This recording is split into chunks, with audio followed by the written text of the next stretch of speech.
Hi, my name is Margrett Lewis. It's Margrettlewis, and I'm a burn mom. Nobody wants to be a burn mom. It is not a title that anybody signs up for. However, in June of 2014, unfortunately, in a very wholesome and safe way, my daughters were making s'mores on our front porch. What happened that night with our ventless fireplace was the ventless fireplace fuel that I bought specifically for this purpose did not have a safety guard on the opening. In succinct matter, let me just tell you, I had to run outside to the screams of a human being on fire, and it was my own child. I didn't know what to do. I merely tried to put out the flames. We locked eyes. I grabbed her with my arms, and I used my arms and my body to smother those flames. So literally, reason this is so important, this type of an injury, this type of an accident is happening all over the country.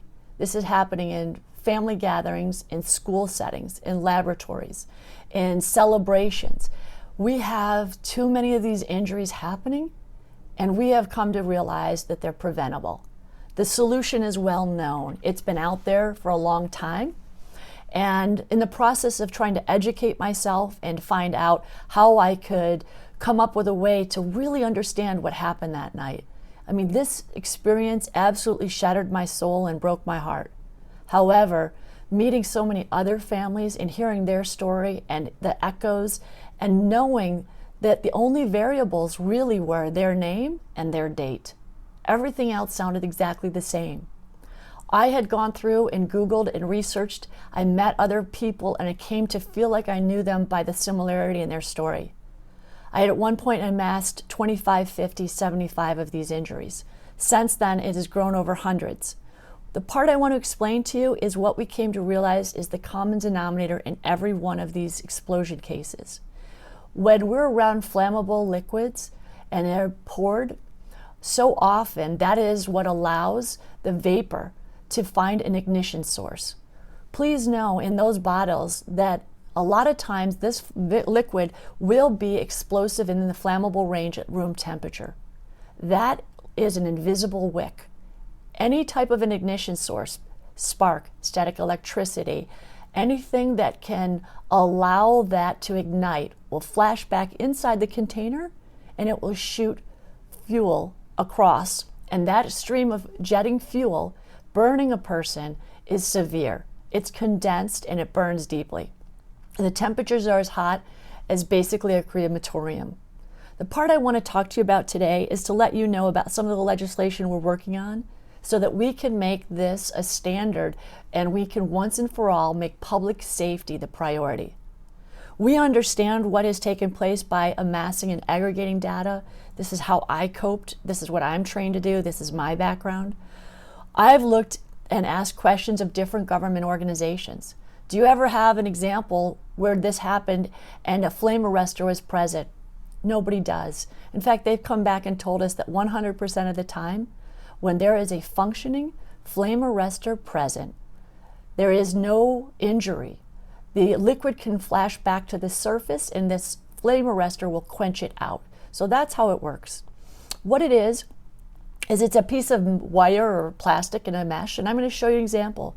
Here's one from Bacardi rum, but here's one I made out of a jar at my house, just to try to grapple with this.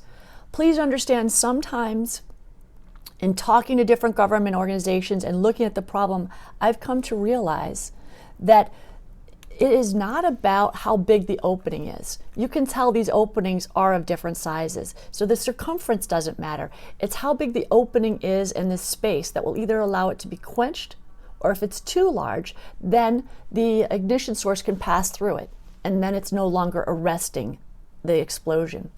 So that is one thing to know. Another thing to know is the amount of government agencies that have already done the research. Consumer Product Safety Commission, Underwriters Laboratory, the ASTM subcommittee that has been writing a standard for this. They started in 2007 because they realized they had an awful lot of these injuries that were occurring. Unfortunately, 8 years later, they still don't have that standard out. So we are working with that. I went to one of their subcommittee meetings Because I asked so many good questions, I had so much research that had been done, they ended up putting me on that committee. So now I get to be a voting member on that. I want you to know that that committee is made up of some of the smartest, best science people, and they have been working very hard on this issue. It's good to also hear flame arresters have been in existence for over 200 years, and they're in existence today every place from an oil well all the way to the gas pump. So in industry and commerce, to protect workers and employees, there's always a flame arrestor. We want the general public to have that same safety feature. Unfortunately, portable fuel containers always had this when we were kids growing up. We all saw them on there. It was a little piece of screening, or it was some sort of a little filter-like looking device. Some of these are made out of plastic. Unfortunately, manufacturers today can choose independent of each other and individually whether or not to spend a couple of pennies per unit on this safety feature. If they choose not to, then they're playing Russian roulette with the general public's health.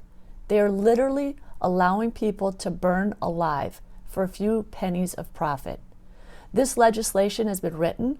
It's from Mike Thompson, a congressman in California, but this has a national meeting. We have Republicans and Democrats that are supporting this, and the reason is public safety is something that's universal. It's a tangible solution, and it works every time. It costs a few pennies, and we know that with your help, we will get this safety feature on, and we can stop these injuries. They are so preventable. They are absolutely predictable. These injuries are happening every couple of days to people, and we understand, unfortunately, it's happening too often to our children and our families. So I'm asking for your help and support. Be a part of this solution and join us when we talk to Congress in February.